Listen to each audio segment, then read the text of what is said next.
All right, so now, being that we had your outlook on what inspired you and what the game could be to you, let's talk about your outlook with hip hop and what you've done. So I first heard about you from our man Ish. Ish go to Essex County. He's one of my students' older brothers. He told me like, yo, you know Hope 973, Jersey Hill. Ever heard of him? Ever heard of Prophecy? You ever heard of them? Yo, they nice. You got to get them on Heritage Hip Hop. That was about two years ago. So I'm happy that we're doing this. And then I want to talk about that legacy that you put. How hard is it as an MC to inspire, and how not only inspire, but how fulfilling is it for you to know that when people hear your music, they're taking your music with them and sharing it to others who don't know it? It means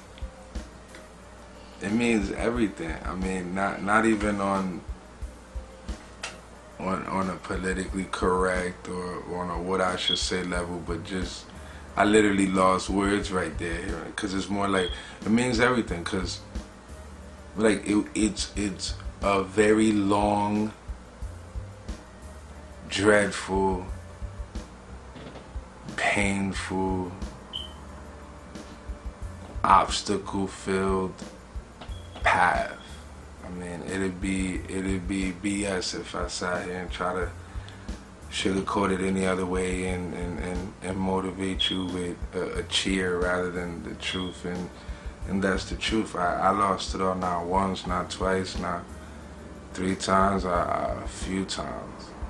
And found myself still here doing it, still writing, still looking for the next concept, still looking for the next approach.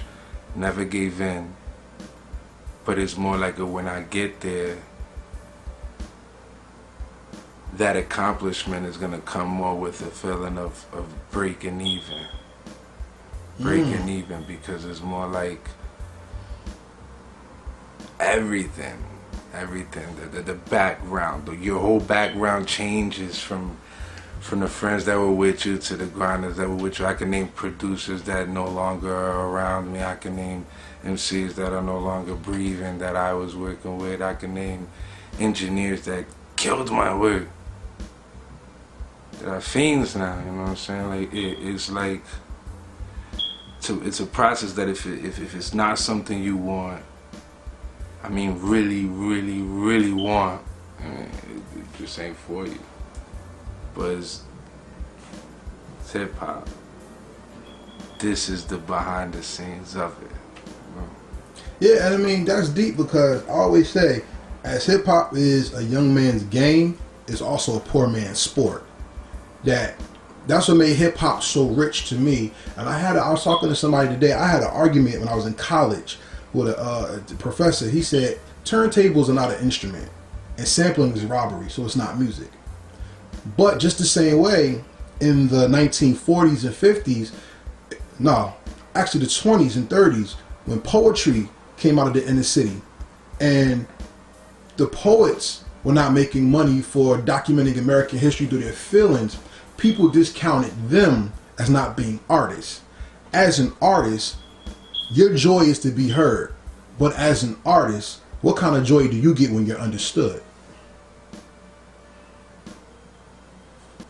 Realizing you're not alone, honestly, because you'll be surprised. There's times that I play a song that I felt while I was writing it that I shouldn't even put out there, because it was probably me over analyzing or me thinking too much. And then when I do throw it out, my inboxes will be back to back on like, yo bro, I was feeling the same exact way, or dude, you're a breath of fresh air to us, or kid, you're different, man. Like, this is something that should be out there already. And it's like, feels good.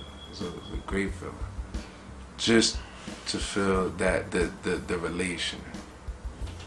That your crowd could actually hold that sentiment with you. Yeah, like they at least in one of my songs they'll say, dude, like, yo, I remember, or yo, you heard this, like, this is exactly what we did, or you know, just the dude, I already know how you feel, so yo, put that up, you know, it's like just that is It's an accomplishment, bro, and I'll never know. So for it to come out and about it feeds energy. It's all energy. Well, I love the fact that you do that with your music because hip hop is very cyclical. It goes around, and nothing that has been said before just lands on dull ears. I mean, it was written, no idea is original. There's nothing new under the sun. So your pain may help somebody else's pain. Your understanding can help somebody else's understanding. Your joy can give somebody else joy. But here's something I really want to ask you.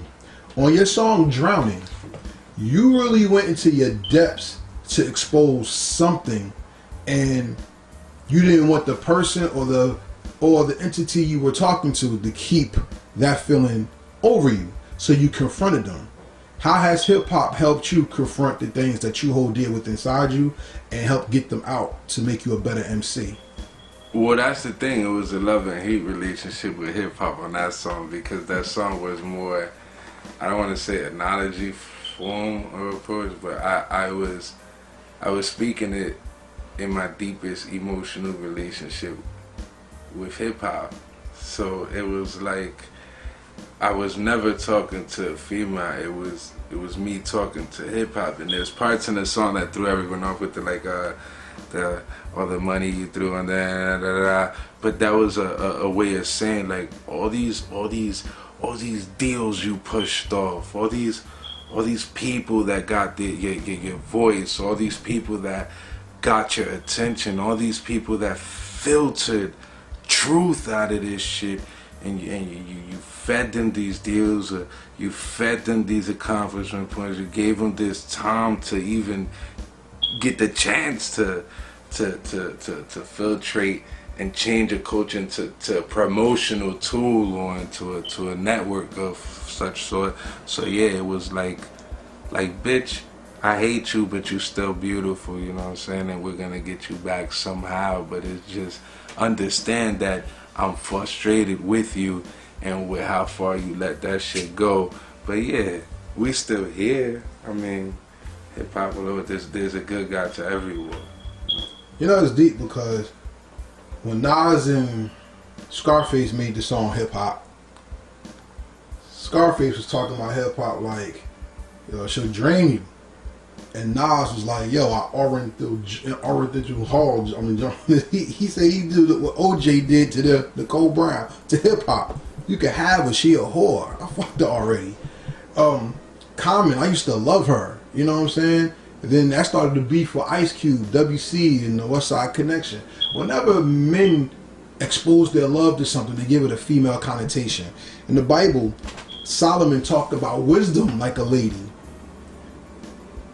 In relation to your song Drowning, and you taking up that line about how you hate her, but she could be the most fulfilling thing to you, what has hip hop given you that made you the most joyous, and what has it taken away from you that makes you bitter?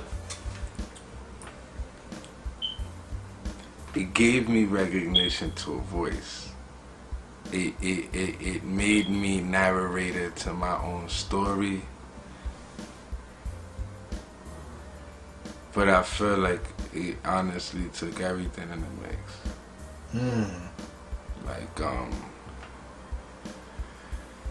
being honest. I mean, I lost a lot of time. You know, I lost a lot of time in school. I was in it for middle school. So I was already cutting school for that. By 12 years old, I was already hitting studios. And what the saddest part was, even by 12, I don't know if you remember the Channel 41, the Spanish Univision. Yeah. My cousin already had me in one of their studios by 12 or 13. So it was like I was already getting familiar with the music scene. And it became an obsession. I had my kids. I still spend time to the point where even now, I mean, I'm not yelling at my kids to be quiet. You get what I'm saying? Like, they're no longer with me. I'm a typical statistic where they would be like, yo, you put music before the family. That type of situation. I lost that. I lost jobs. I lost friends. I lost everything. You know? But the biggest come up is the fact that I could tell my story. and the fact that at the end I fought to be heard. I can't get mad. It wasn't like I signed an application and was specific on my details.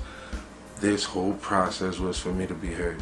I just never took in consideration the sacrifices, and by then it was already too late because I'm in for that. I'm in for the long run. Well, then it's not really bitter because as long as you have hope, your name, as long as you have it, there's always a bright side that comes with it.